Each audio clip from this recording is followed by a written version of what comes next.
Hello everyone, welcome to episode 2. My name is Kiana Garrett.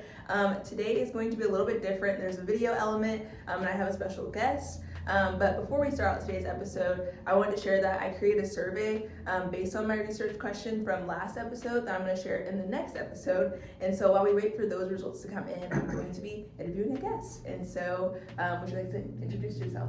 Hi friends, my name is Tyler Rutland. I am a senior media and entertainment major here at KSU. So Tyler is a fan of the show Big Brother. Absolutely love it. Yeah, that's kind of why I asked him to come on today. And so how long have you been watching Big Brother? And how'd you get into the show? What's your favorite things about the show? So I started watching Big Brother when season 19 initially dropped. So I mean, it was just on in the family TV room and I was like, oh, this looks like quite entertaining. And in my opinion, that's actually one of the worst seasons of all time. So the fact that I managed to get hooked from that season, knowing that there was so much better in store, was so awesome and so cool. So that's a little bit about Tyler, but now we're gonna get into the interview questions so we can get more insight.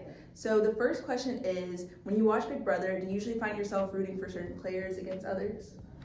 It's definitely very easy to root for certain players. It depends on how much screen time they have, personality, why they're competing on Big Brother, like what are they going to use the money for.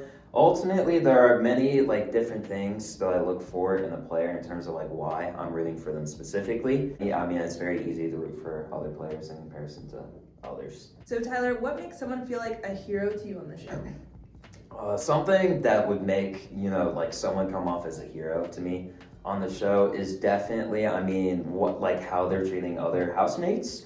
What kinds of actions are they taking? Are they, being upfront and honest with their fellow housemates? Or are they kind of stabbing them in the back in a very meticulous, kind of evil way? It depends on exactly what they're doing. And overall, for sure, how the show is portraying them, what they're fighting for in terms of why they want the money and just overall who they are as a person. That's interesting. I think motives is a very important factor into why someone would be considered a hero. And so on the flip side, why do you think someone would be considered a villain?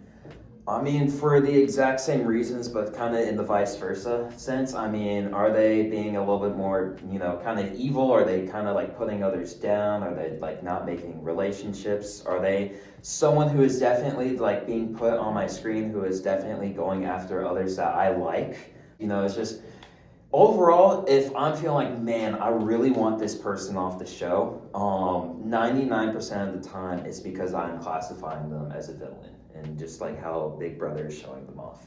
So from the show Big Brother, from any season, can you think of a character or a contestant that you really liked or disliked and why? So I have one individual who actually applies for both liked and disliked. And that is Paul from Big Brother seasons 18 and 19.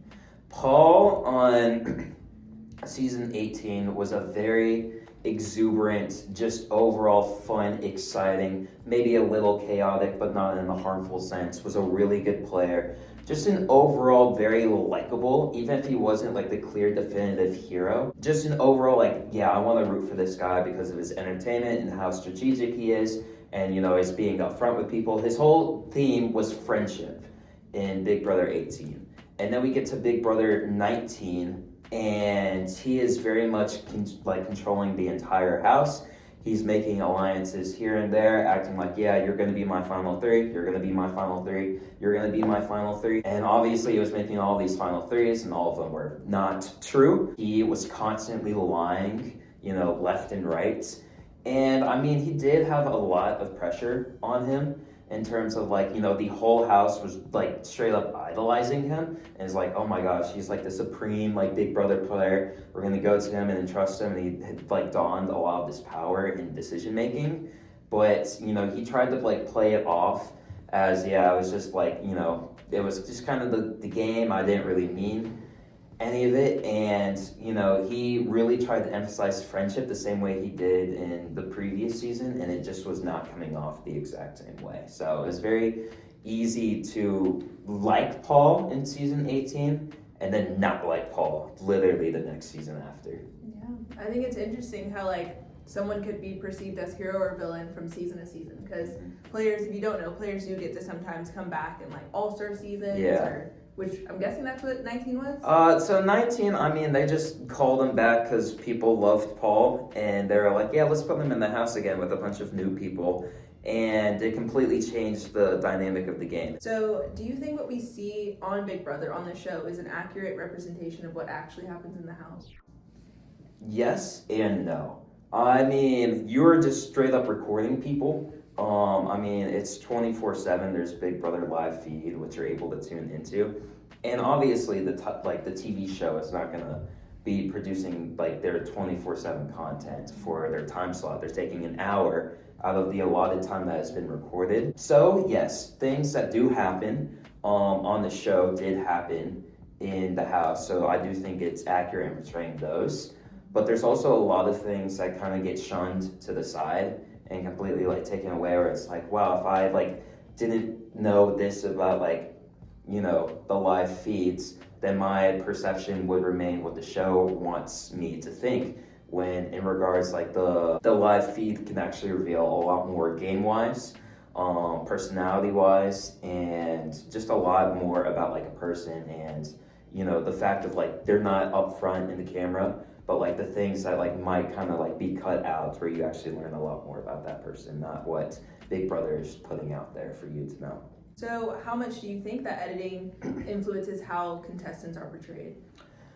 I think it's a big factor, and the first example I thought of was in this previous season where, spoiler alert, the winner, Ashley, she was portrayed as kind of a background figure, not doing much in the game, and a lot of people were upset at her winning because it's like, oh, she doesn't deserve to win, you know, she didn't do much this season, she kind of just hung out and, you know, was kind of like in the background, when in reality, a lot of the live feeds showed her, you know, being more in action behind the scenes, you know, like working her way into alliances and friendships and actually doing a lot, you know, behind the scenes that actually wasn't put out for the average Big Brother viewer. So a lot of people were upset because of the way she was edited and portrayed on the show, and it's like, well, why the heck did she win, you know, this season of Big Brother? And then you watch the live feeds, that unedited stuff, and it's like, oh, she actually was, you know, making moves here and there that just weren't shown for the average viewer.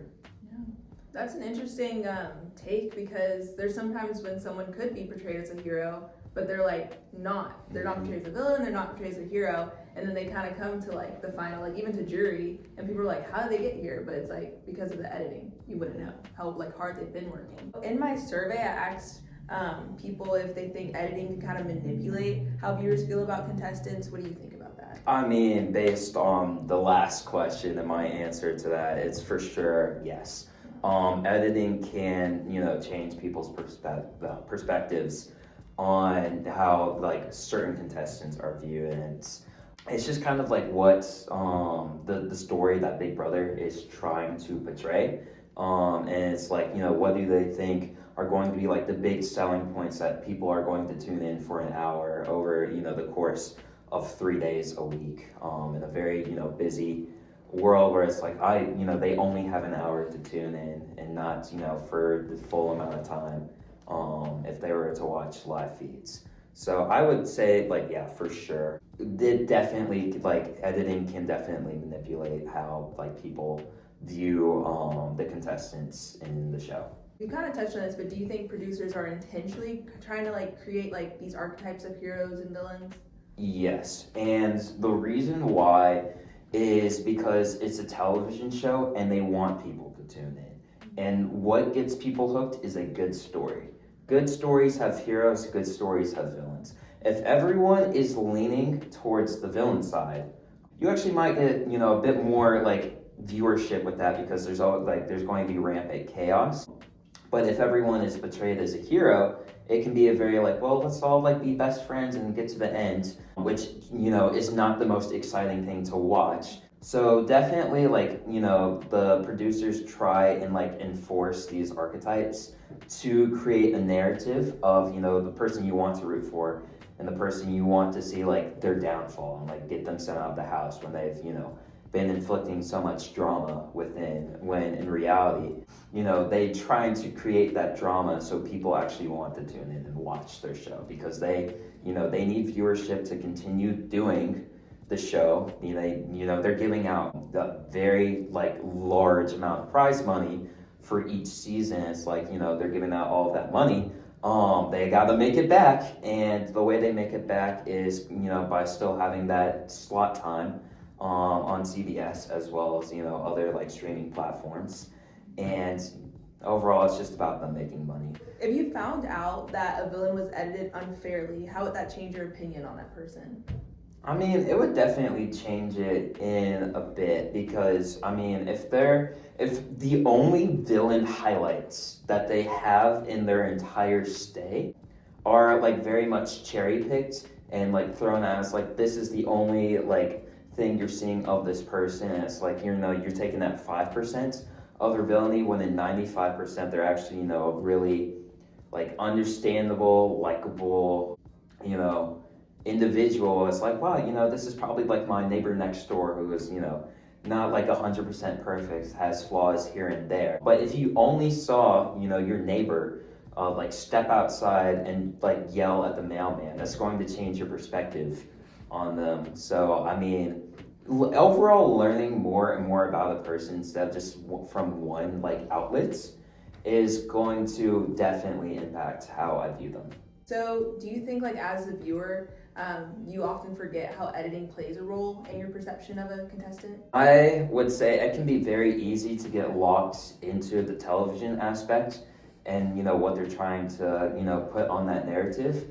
They're this individual stinks, I want them to go home next. And it's I am treating this individual as a contestant, when overall they are a person with flaws and mistakes that they are going to demonstrate, because nobody's perfect. It can be very easy, once again, if you only see someone for a small smidget of time, can very much influence your perspective. And it's sometimes I can forget in those moments. So do you overall think it's fair for viewers to judge contestants on what's shown? No, I would say no, simply because that's every situation is going to have three sides of a story. I like to say you're going to have the internal what they believe and everything they're producing. You're going to have outside viewer perspective. That's going to be the second story. And the third one is going to be overall, the overall situation,